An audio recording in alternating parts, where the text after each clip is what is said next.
Good evening, everybody, and Happy New Year. It's great to see you all in January. And this evening we have three pleasures. We first have our wonderful lecture that I will introduce in a minute. We then have our 12th night party. If you haven't already booked, I'm afraid we are fully booked, so But yeah, hopefully as many as possible of you will be able to continue to celebrate our 12th night party, which is also a book launch. So yeah, three wonderful celebrations.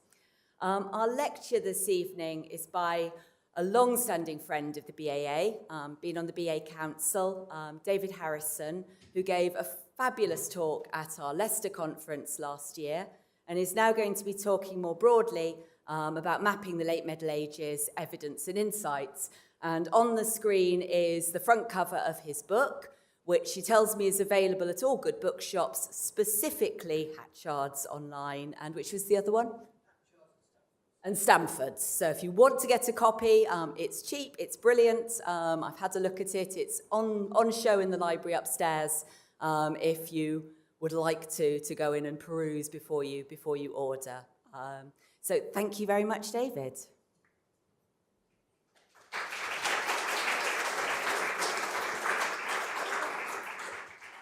Well, thank you very much. I think you've all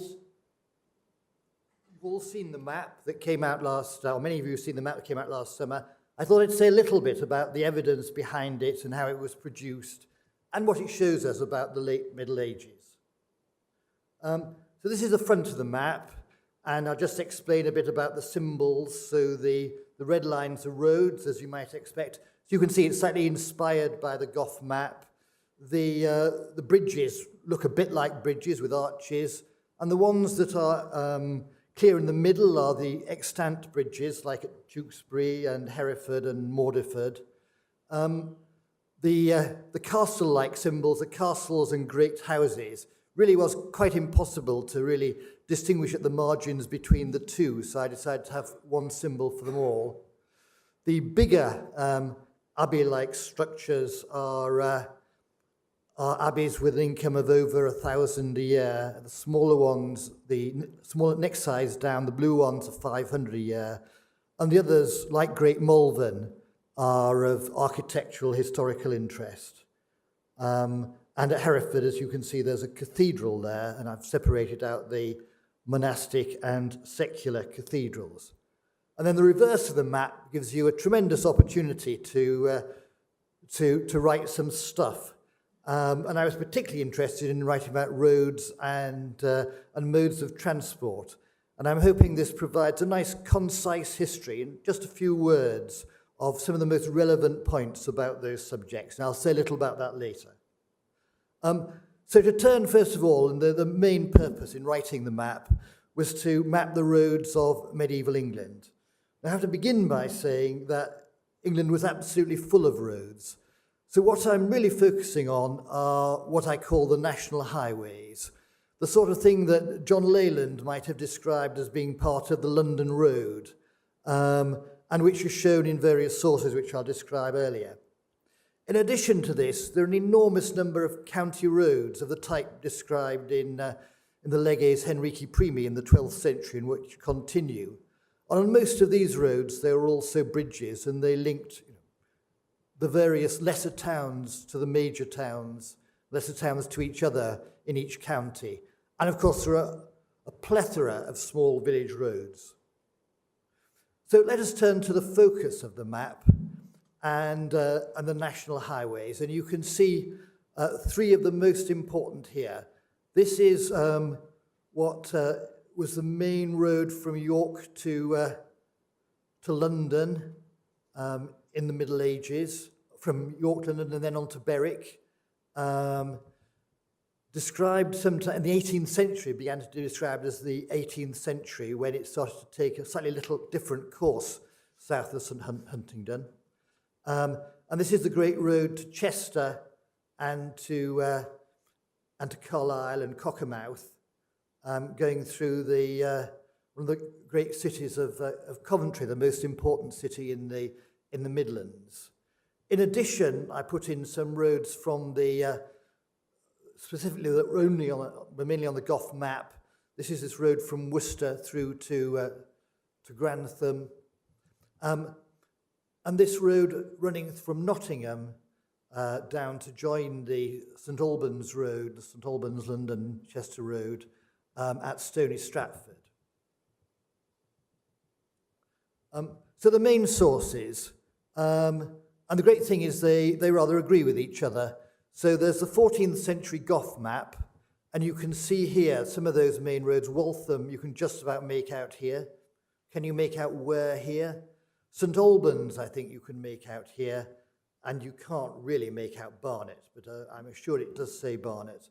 So really you have here the what's now the A10. This is the main road to the northwest through St Albans. This is the road to Oxford and Wales, and this is the great road to Bristol, and this is the road to Winchester and Salisbury, which is probably its course to Salisbury in the 14th century, but slightly changed by the 15th century. And then from there it went on to Exeter. On the left, you can see one of the major sources, which was discovered by Sir Herbert, outlined first and published by Sir Herbert Fordham many years ago. It's sadly not as widely known as it should be. Dates from the 1540s. It's from the Chronicle of the Years, and it gives you 9 major roads. You can see there one going from Berwick to London, and another from Carnarvon to Coventry, and following on, it shows you the route from Coventry via St Albans and Barnet. But there are many other sources that we have, and this is best seen, I think, by tracing the road from Salisbury to Exeter. We have not only the Chronicle of the Years, the earliest table of English highways, but it's also in Gough, and it's also in a thing called the Titchfield Itineraries. These are itineraries produced by the Priory of Titchfield, which is just off the map to the east, and it showed them how to get to one of their daughter houses in the southwest. And it followed exactly the same route as Gough and of the earliest English highways. Also, we have William of Worcester, who was travelling to the southwest and asked a friend of his based in Ware to send him an itinerary, and the itinerary followed the route.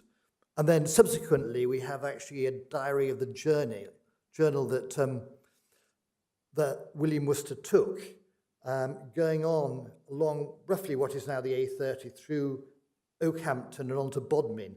And it has fascinating, rather wonderful little details, like the way that his horse stumbled on Bodmin Moor, but he still made it to Bodmin, thank goodness. Also, we have John Leyland, the Tudor antiquarian, who, for example, describes Honiton, which is here, as being on the highway to London, and this is in Devon. So this obvious sense of national roads, which were used over and over again. And it's full of, on those, you get the stopping places mentioned in the earliest tables, often quite small roads. And I just point out on the road to Bristol here, Marshfield, which is regularly mentioned. It seems to be a sort of stopping place between Bristol and Chippenham. So you probably stop at Chippenham for a meal, leave Bristol early, stop at Chippenham for a meal, stop at Marshfield for a meal, and then spend the night at Chippenham. Another indication of just how important these national highways were and just what a sense people had of them is so many of the key battles of the Wars of the Roses were fought there.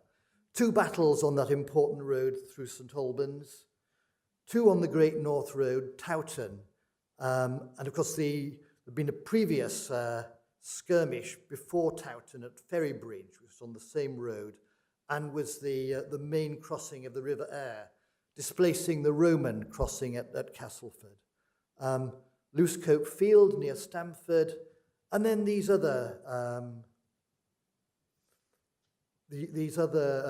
battles are all on the highways shown on the map, with the exception of Bosworth.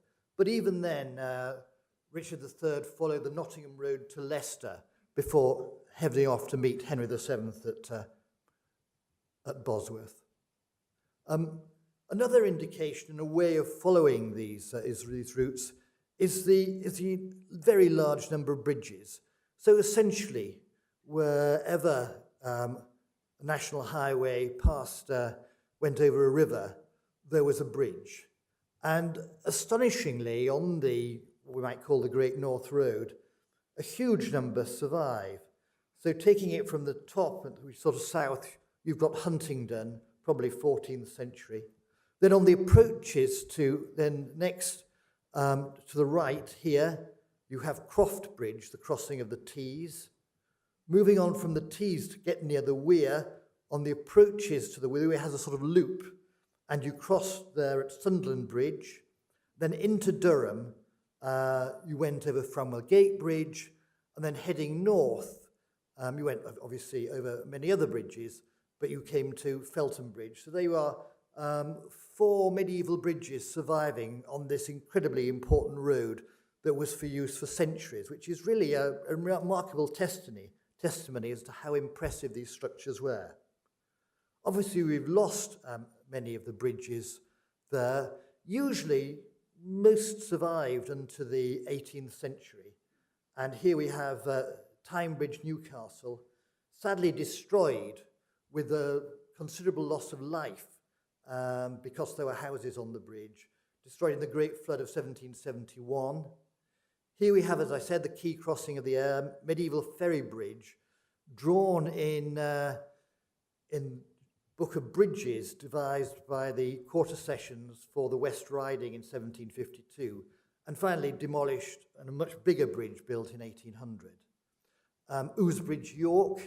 Actually, this arch is 16th century, but there were medieval arches as well, with the bridge, St William's Bridge Chapel, the council chamber, lasted till 1810, when the present rather plain and dull structure took its place, taking the heart out of historic York.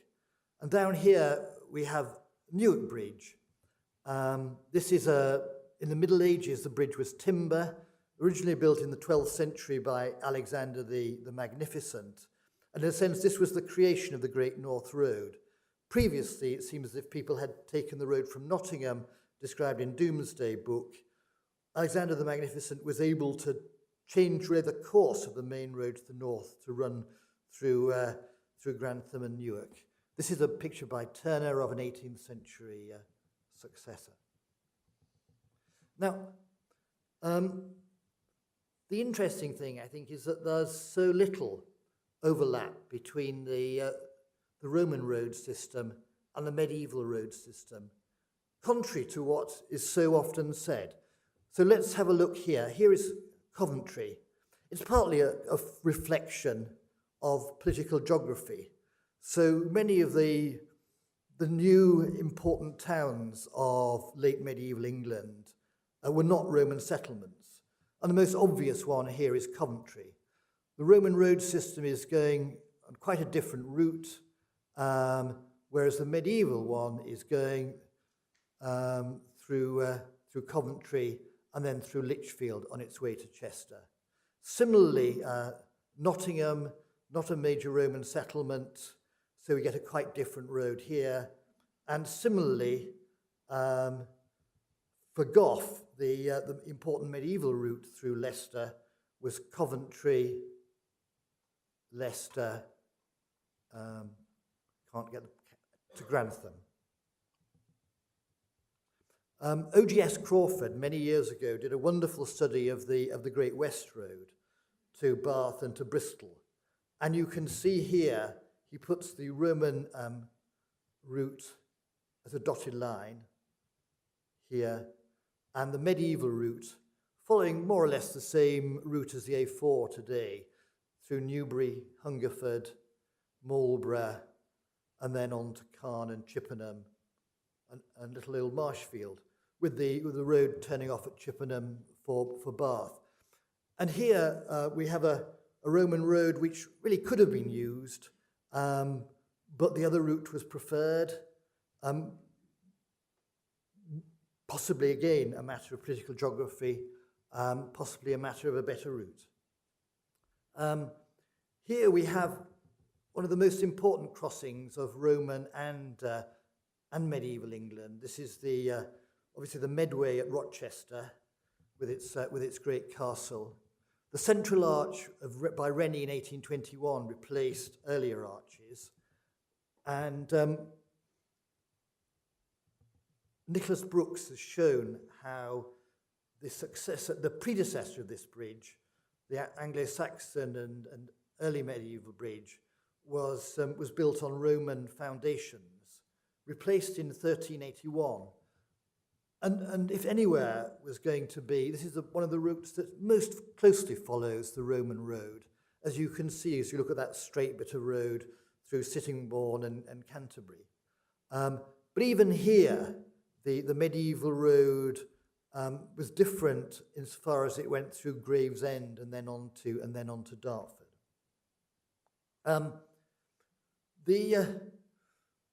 Most medieval roads, like that road to Rochester, are closely followed in large parts by modern roads. So it's not easy to see them or to get a feel for them.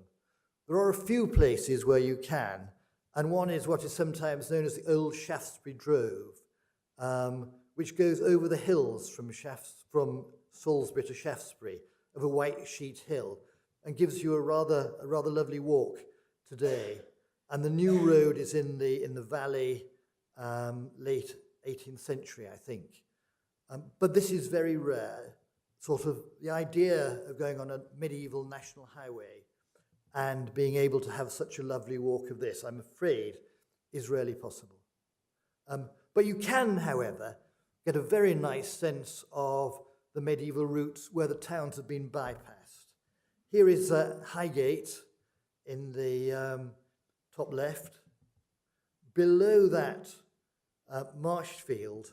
The buildings are 18th century, but obviously it follows a medieval high street and was bypassed quite recently. Here and bypassed earlier is Fishpool Street in St Albans, where probably, and certainly further up as well, you've got medieval buildings. So probably here more than anywhere, you get a sense of a major road and the medieval feel for it going down to the river crossing of the Ver. One road has largely disappeared, so even here I'm afraid you can't follow it.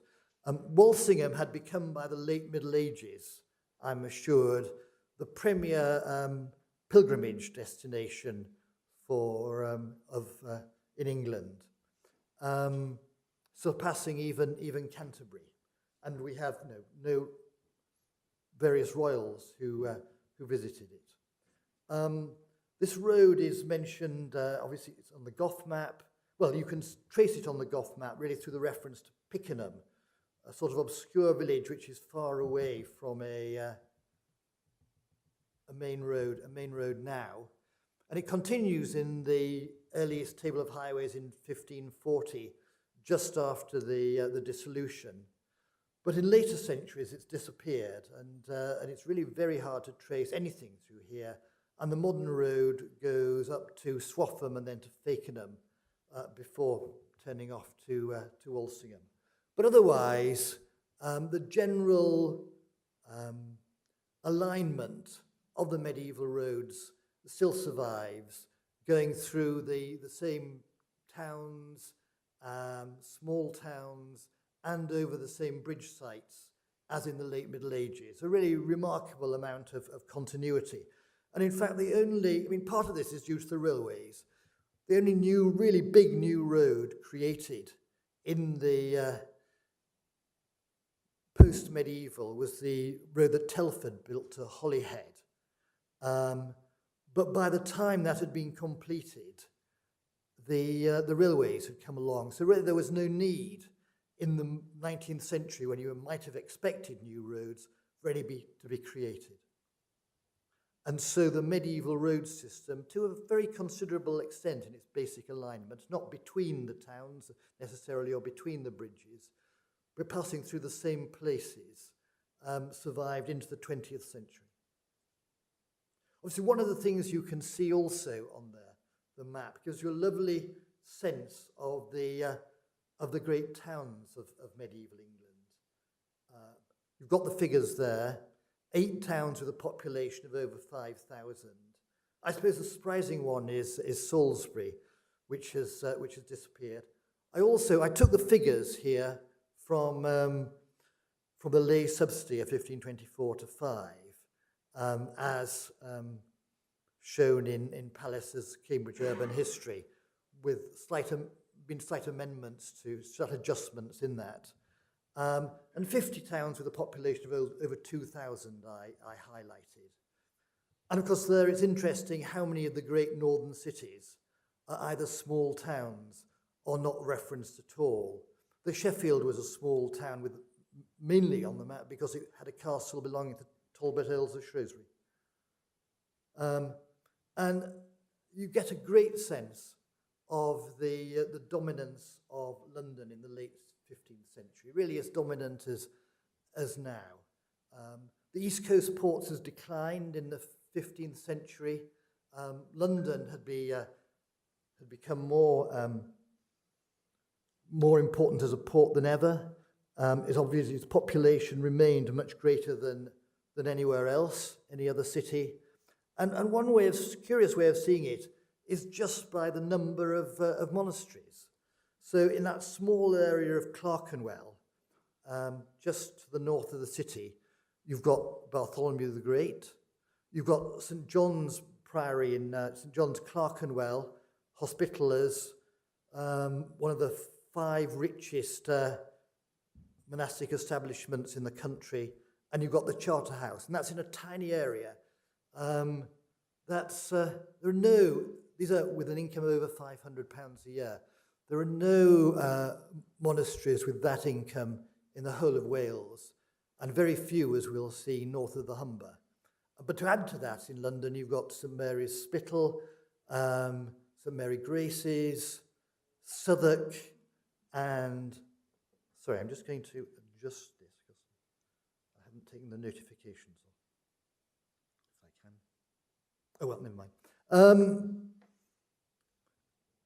And then slightly further out in the London area, you've got Barking, Sheen, and Sion. So I've never really thought about it in this way, that you have the sheer wealth of a number of the medieval monasteries gives you a sense of the importance of London. As I said, the map shows these incomes. They're derived very straightforward from the Valor Ecclesiasticus, which may not be completely accurate. I've taken the net income, but I mean, it's a very good rough guide. Over 1,000, over 500, and I've included others of historic or architectural interest, like Great Malvern, or Whitby, or Tintern, and also show the cathedrals. So the great monasteries were really a remarkably urban phenomenon, and I've listed there how many were in the 50 largest towns, and many of the others are, of course, in smaller towns with a population of probably just under 2,000. So these rural monasteries like Fountains are very much the exception, and St Mary's York here is very much more the norm. The other thing to say is the vast majority of wealthy monasteries were in England south of the Humber, and the exceptions would be, apart from Fountains, St Mary's York, you've got Bridlington, Gisborough, Selby, and Furness, and possibly Nostell. But every other one is south of the Humber. Moving on to the great houses and palaces, which are great houses, palaces, and castles, I should have said. And I just thought it was too difficult to distinguish them, and it would spend too much time, and there'd be all sorts of things at the margins. So I decided to have one classification, which is, I don't know, I think it was the only way of proceeding. And as John Goodall has told us, castles are merely castles are houses with the trappings of fortifications. What really surprised me and what took a remarkable amount of research, I expected, well, I'd spent a lifetime looking at the bridges. I expected the roads to take a lot of work, but I hadn't expected trying to establish which of these great houses and castles are in use as being so difficult. It's interesting, when you look at the histories of castles, it usually tells you when they were built. It goes into quite a lot of detail. But as you get into the 15th century and its later history, it tends to peter out a little. And so that, so it's a matter of looking up the members of the aristocracy and trying to trace their buildings, deciding which ones to include, and also then to look at the enormous number of episcopal castles and residences. And another thing that struck me, and I mean, I'm sure you'll all know this, but the map sort of brought it out for me, is the huge number of episcopal palaces, and the number belonging to each bishop. So here are most of the Archbishop of Canterbury's. So we have Knowle, top left, which now has been shown to be almost entirely built by Archbishop Bourchier in the late 15th century. And it looks as if really all that happened later were a few changes in design by Henry VIII and then a redecoration by the Sackvilles. Here we have Maidstone, Cooling, built in the 1380s but remaining in use. And here is Lambeth, with Archbishop Morton, great entrance tower. But it goes on. Ford, near Canterbury, here, again, where Morton spent money. Croydon, with Archbishop Stafford's great mid-15th century hall. Mayfield, Charing, I hope I've got this right. Aldington, of which very little survives these days, apart from a few remains in those houses, but again had a lot of money spent by Morton.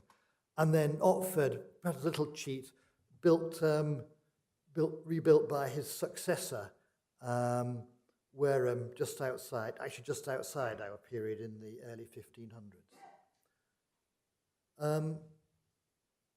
And of course, all these palaces, so many of them were then lost after the Reformation. It was sort of striking, just obviously many people will know this, but quite striking, and it brought home to me just how dispossessed the bishops were, or how their structure, landholding structure changed, or their income streams changed. And then we have the royal palaces around London, on which work continued to be spent in the 15th century, and in the late 15th century, and they weren't at war. Kings like Edward IV preferred to spend their time in this area. So we have Eltham, which Edward started building in the 1470s. St George's Windsor, St George's Chapel, which he added to Windsor. The Tower, money continued to be spent on the Tower. So Henry VII, I think, spent very considerable numbers. The details have just escaped me in the 1480s. Obviously, they're home until before the fire in the early 16th century at Westminster. Greenwich, which Edward IV gave to Queen Elizabeth, was a favourite residence of Richard III. And Sheen, then Richmond, rebuilt by Henry VII just at the end of our period. The Henry VII and the Yorkists and then Henry VII inherited an extraordinary number of castles from the high aristocracy. They brought in here the Yorkist inheritance. Here is Fotheringay, which must have been one of the greatest castles, palaces of the late Middle Ages. You can imagine the extraordinary celebrations when Richard, Duke of York's body was taken from Yorkshire for burial here over 10 years since his death, huge cortege, and placed in this great collegiate church, of which only a part survives. Sandal, which was largely in ruins when this 18th century engraving was made, and of course where Richard, Duke of York, was before he foolishly ventured out for the Battle of Wakefield. What survives here? And Ludlow. But it wasn't just the kings who had inherited a huge number of properties, but the great aristocracy had them too. And we're fortunate to know quite a bit about the Staffords and their preferences from Carol Rawcliffe's book. So they had many properties already, and I can't include on this map Brecon, Newport, but Stafford was the sort of ancestral inheritance with its huge stables. But despite owning this, the first Duke obtained Maxstoke, which still is a sort of essentially medieval house, in 1438 from Lord Clinton. Kimbolton was the favourite property of the Dowager, Duchess of Buckingham. And though obviously this is an 18th century facade, there are still medieval fragments in the basement. And I think it sort of follows the courtyard structure of Anne the Dowager Duchess. Here we have Tunbridge, and I think each Duke himself might have favourite residences or favourite places to visit, though they would probably all visit part of them as a sort of sign of getting into different parts of the country to indicate their power and to keep contact with their retainers in that area. I think that's right, but I may be corrected. This is Tunbridge, which Rawcliffe says were particularly preferred by the first Duke because of its nearness to the Cinque Ports and to Calais, where he was constable for a while. This is Penshurst, which he obtained, the first Duke obtained as a grant from Henry VI. It was a favourite residence of the third Duke before his execution in 1521, and a great banquet he gave here may have partly sparked, it's thought, his execution. And here is his unfinished building at Thornbury, started in 1511, but it's important to remember that Thornbury was a great residence before this reconstruction. And the third Duke held a great epiphany party here in 1508 on Twelfth Night, where he entertained 459 guests. So it's clearly, even before this reconstruction, a significant site. There's not a lot of major new work on new sites in this period of 1450 to 1500. We've got Raglan by the Herberts, which may be mainly by William Herbert, Edward IV's great lieutenant. We've got Hatfield, rebuilt by the Duke of Ely. And these are the two properties of William Lord Hastings. Kirby Muxloe here, Ashby de la Zouch.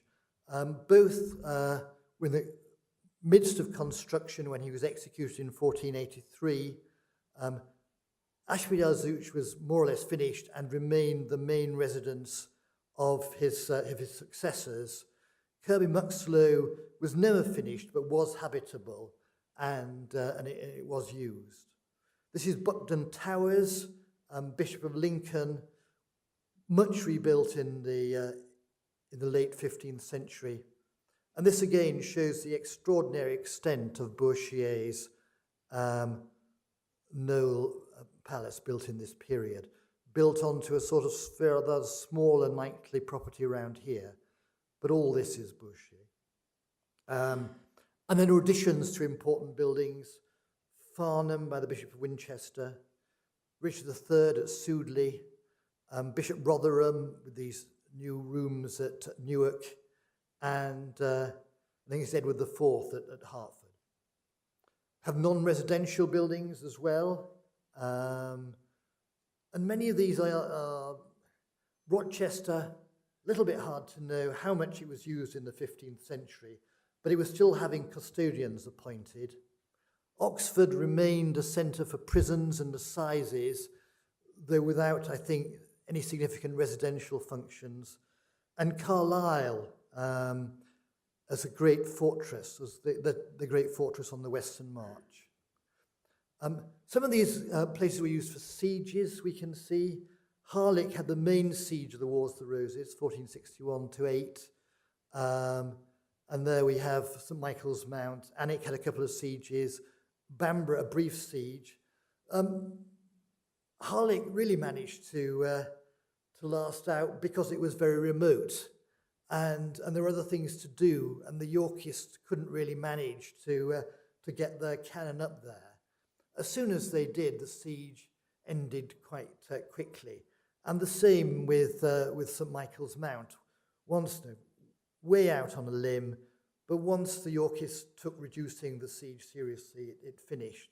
And at Bamburgh, the great Bamburgh Castle, surrendered after a few days'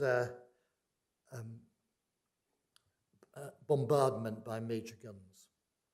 And the map also includes a few houses of the lesser aristocracy and the gentry. So this is Sir Thomas Bear, first Baron Bear's house at Gainsborough Old Hall. Item Moat of the Oat family, who were cousins of Elizabeth Woodville. And I've just included those gentry houses that are particularly worth visiting. And this, of course, is Great Chalfield, which Pevsner described as one of the finest examples of a late medieval house. A few inns, medieval inns, I put in. It's a little bit random, but I put what medieval inns I could. Here we have the Swan, now the Thai Curry House on the left in St Albans. The Angel in Grantham, where Richard III stayed as he was about to crush the Buckingham's rebellion and wrote letters from. The Mermaid at Rye, and the George at Philip St Morton. So, I don't know, perhaps no thorough, comprehensive attempt, but I thought it was interesting to add a few select inns. As I said, the reverse of the map is a very useful way of writing a short essays about aspects of medieval travel and the like. I begin by saying that, so people who could, as we can see in the Canterbury Tales, travelled by horse. And obviously a huge variety of horses. If you were quite poor and spent your money on other things, like the Clerk of Oxenford, you'd have a rather pathetic, cheap horse. But you still tried to go by horse if you could. But a lot of people did walk, and we have quite a lot of evidence for walking. There's a marvellous court case that Margaret Harvey analysed of people travelling from the Tees to York, and a surprising number of them are walking. The other way of travel, which for a very, very limited few, and this is, of course, something that is Julian Mumby has made his special subject, is a very, very small number of coaches for the high aristocracy and royalty, and that's obviously what we can see on the left from the Luttrell Psalter. These are few and far between, and the coach didn't come into its own as a form of travel for men until the second half of the 16th century.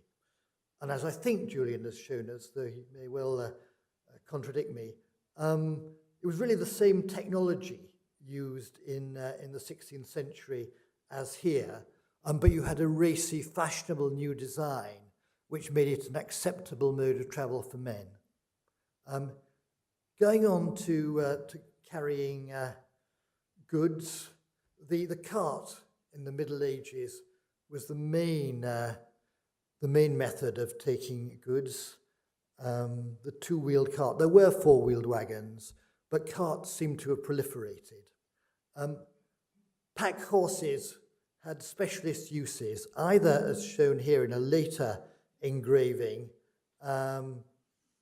in the 17th century, for undoubtedly earlier, for taking goods over difficult country which weren't suitable for carts, or for carrying perishable goods very quickly.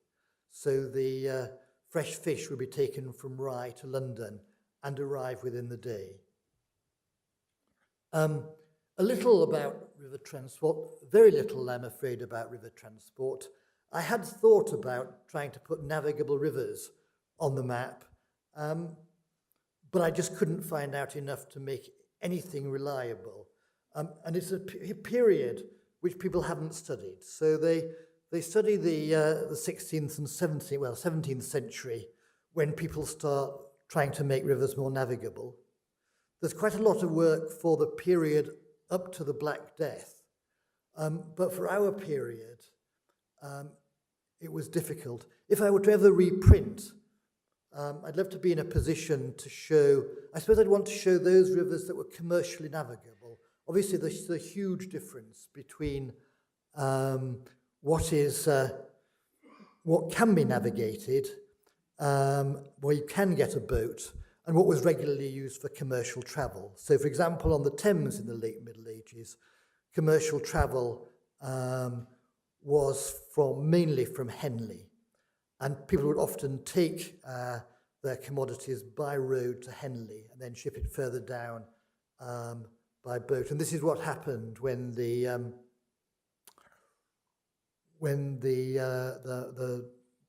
Eton College Chapel was being built.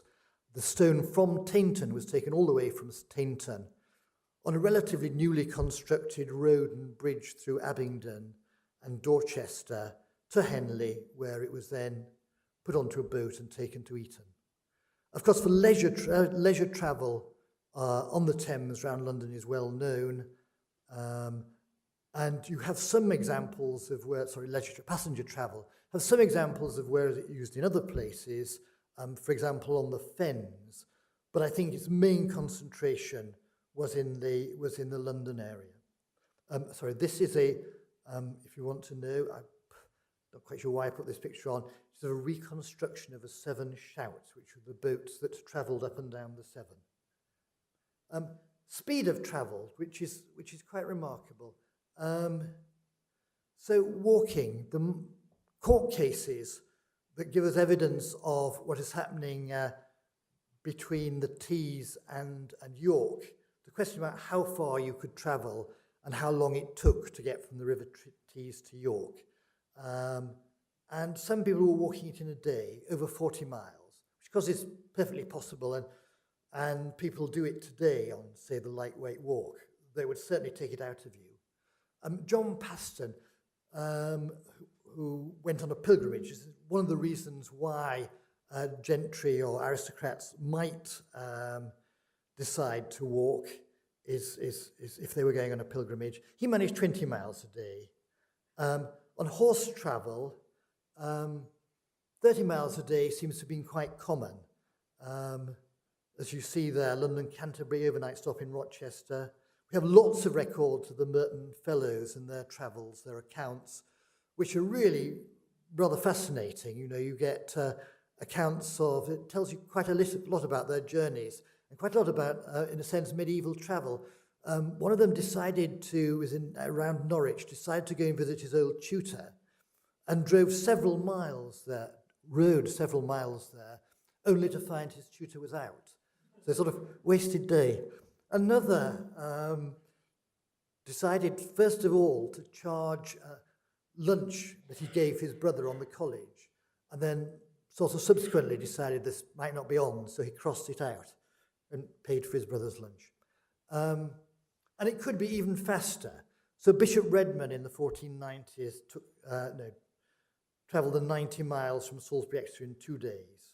And we've got there the travels of the Norwich Carrier, who've been doing this for many years and always took 4 days to London. And again, and I mentioned the pack horses and how quickly they could get to London. Finally, a little bit about finding the way. I show here a signpost, so to speak. There were no milestones or signposts in the Middle Ages, though there may be landmarks that would be used. Henry Summerson mentioned a tree, a notable tree that he found that was used on one occasion as a landmark. And of course there were crosses, roadside crosses that might be usable also as a landmark. Mostly there were itineraries, some of which were put into maps like the Goth map. How many there were, we don't know. There must have been many lists of towns or itineraries, such as the Titchfield itinerary, which has survived, and such as the one that William Worcester's friend gave him. You could also use guides, both informal and professional. Queen Elizabeth, the wife of Henry VII, paid 8p for having her large cart guided round Monmouth. We know from the accounts of the Dukes of Norfolk that they quite frequently used guides, sometimes informal. So they tipped a young woman who showed them where the ford was. And of course, you could always learn which way to go from regular travellers. So some musings rather than conclusions. And I suppose they are that there's a huge amount of material about late medieval England. It's well documented. A remarkable number of its structures survive, despite sometimes as fragments, despite the dissolution, despite the loss of so many buildings in the Civil War. But in making a map, you have to be selective, and particularly the case with roads. I could have shown many more roads, but I think that would have just led to obscurity and too much detail. So I hope I've made the right choice in that. But it shouldn't be the indication that you couldn't get anywhere else. As you see, there are all these great houses and all the villages and other towns that people could quite readily get to, but they're not the purpose of this map and would need to be done in more regional studies. But I think it also shows that the map can give you, I think, a really rather wonderful snapshot of late medieval England at a single view, that you can distill a vast amount of information onto the map. And as I said, the reverse gives you an opportunity to say a few things about medieval travel and other things, which I hope will be useful. Thank you very much.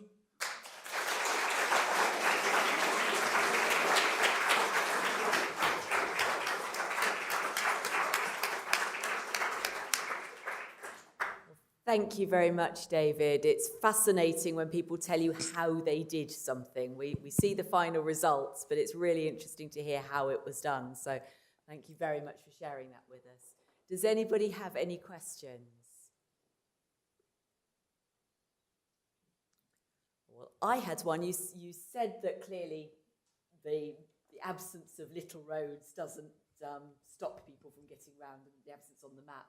But did you see any correlation between which places were popular and the roads that were more easy to use? Or is there no major roads not more? I should have said that, actually. The national highways do link up most of the 50 major towns and all the 8 largest towns. So in that sense, they are, yes, they're where people want to go. On the physical structure, yes, there would be different. There was a lot of, and I perhaps should have said something like that, because that's another musing on the back of the map. The physical structure of roads, we know that these were made roads.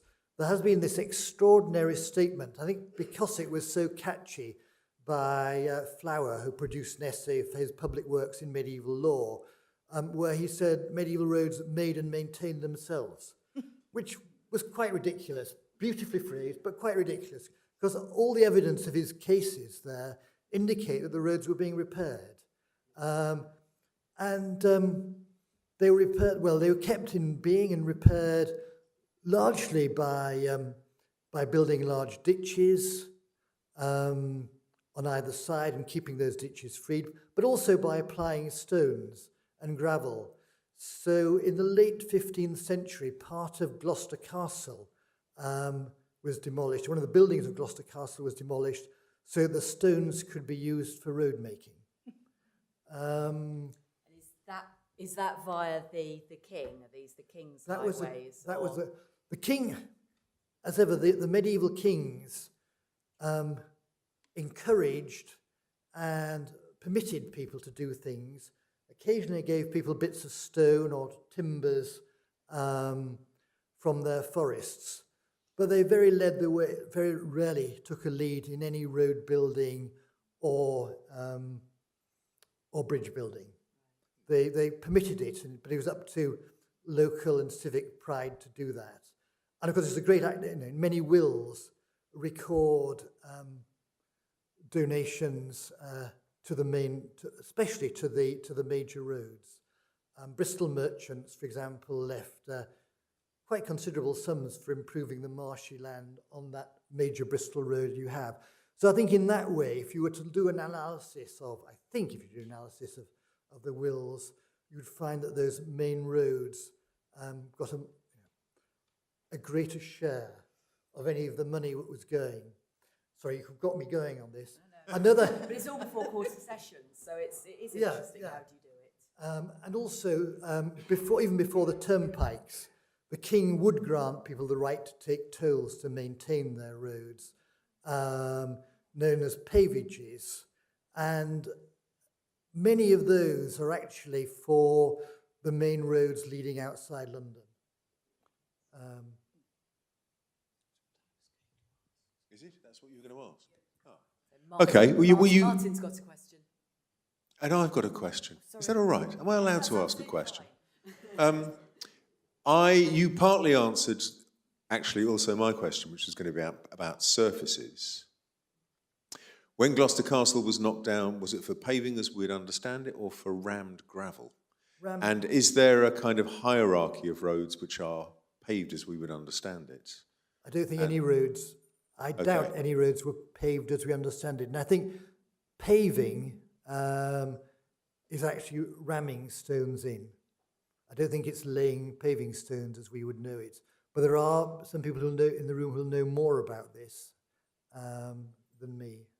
They may like to say something about what happened in London or elsewhere. This is, I think, a splendid snapshot of roads in the late Middle Ages. I want to go back a bit, but not quite as far as back as Rome.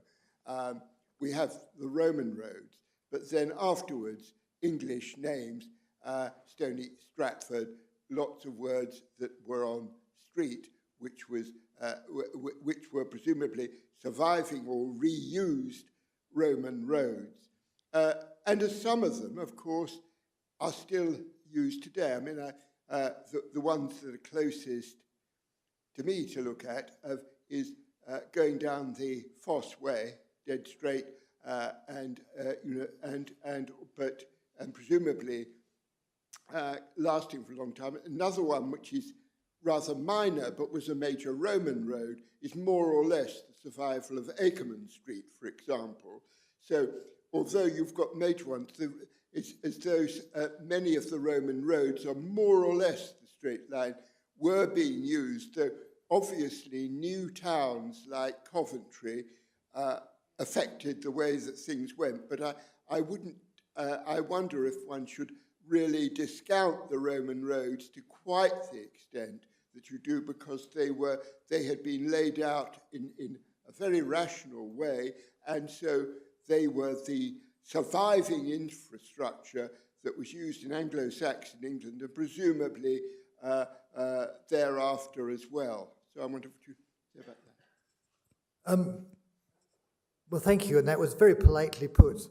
I would retract only so far as to say that some of these roads, some of those national highways I showed, as you mentioned, Stony Stratford was on one, reused sections of Roman roads, but only relatively short sections of it. And I was talking about the national highways. I wouldn't say that the Roman roads weren't used in a sort of secondary capacity, or there weren't those great mounds that still survived. Though Daniel Defoe said that he used the Roman road because of the Great Fosse, so he could walk alongside it and be sheltered from the wind. I think my point was, if you look at those national highways, a much smaller percentage followed a Roman alignment than people have usually said.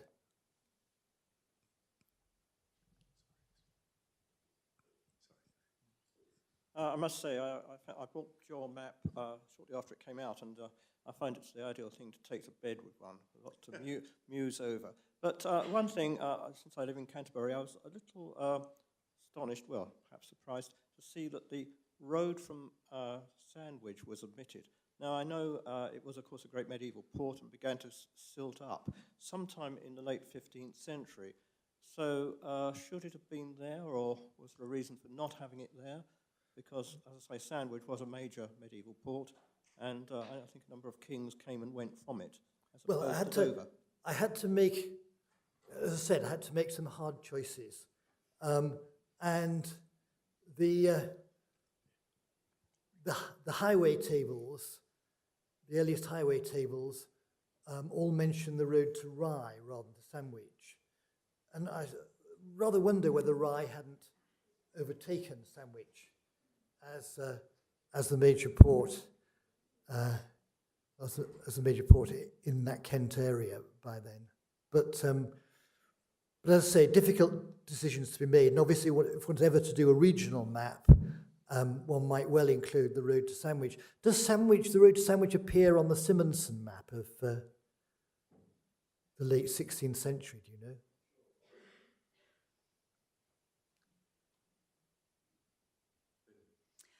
Thank you very much. It's an absolutely fascinating subject and raises lots of issues, and fascinating to hear just how far people could manage to get in a day.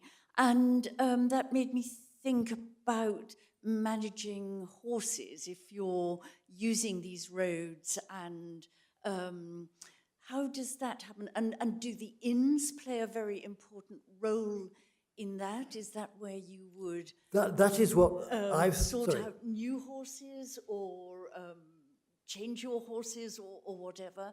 I mean, at earlier stages, I think that sort of monasteries are sort of playing that role. I mean, I tend to know the French material much better than the English, where things are perhaps more really quite organized in some ways, certainly in the 13th century, when you've got the royal road is going to have, according to Philippe de Beaumanoir, the royal road has 2 lanes going in each direction and is paved.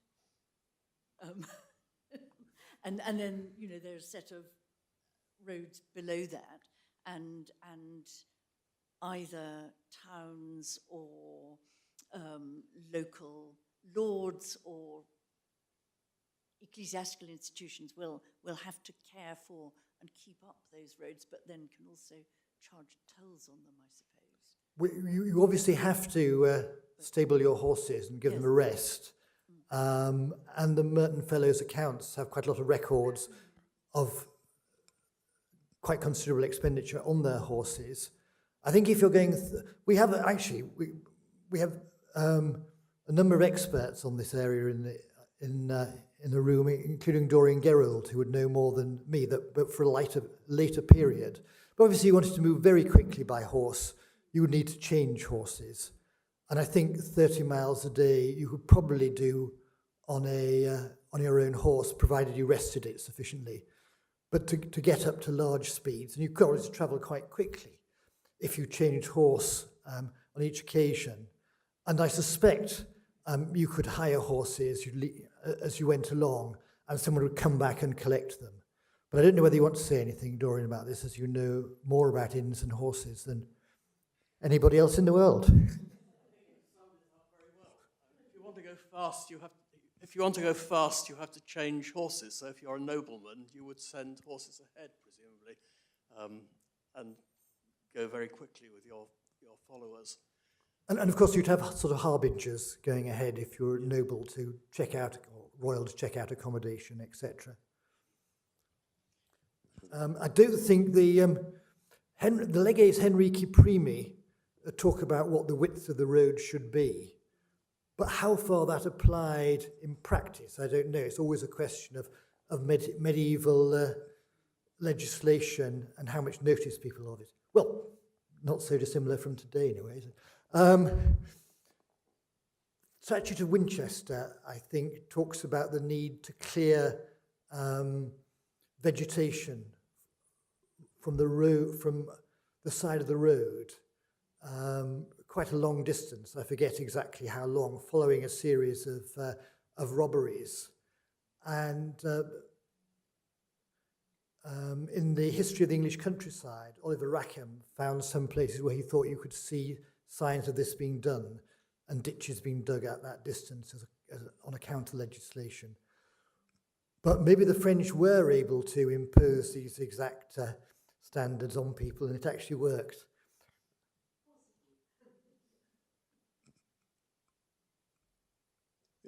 Oh. I was about to say it's time for a drink, but no.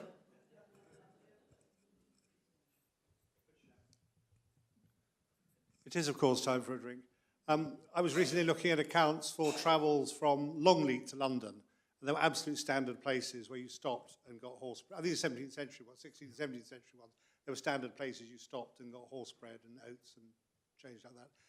The other aspect that's quite interesting is rights on the road, and Domesday Book for Canterbury has an extraordinary obsession with who has got rights on the road, whether it's the king or the archbishop, which is presumably to do with dead bodies and highway robbery and all that sort of stuff. So it did actually matter whose the road was, as well as where it went. I think it would be interesting, I don't know whether anyone's followed that up, Julian, it would be interesting to see, because most roads are described as something like Via Regia or the King's Highway by the late Middle Ages. And that means that you have freedom to travel.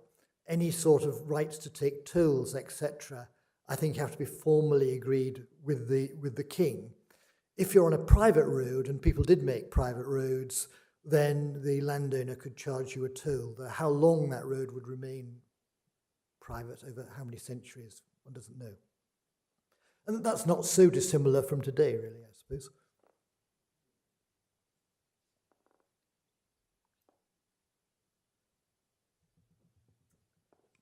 You were going to announce drinks. Oh. Anyway, thank you again. Let's thank David in the normal way.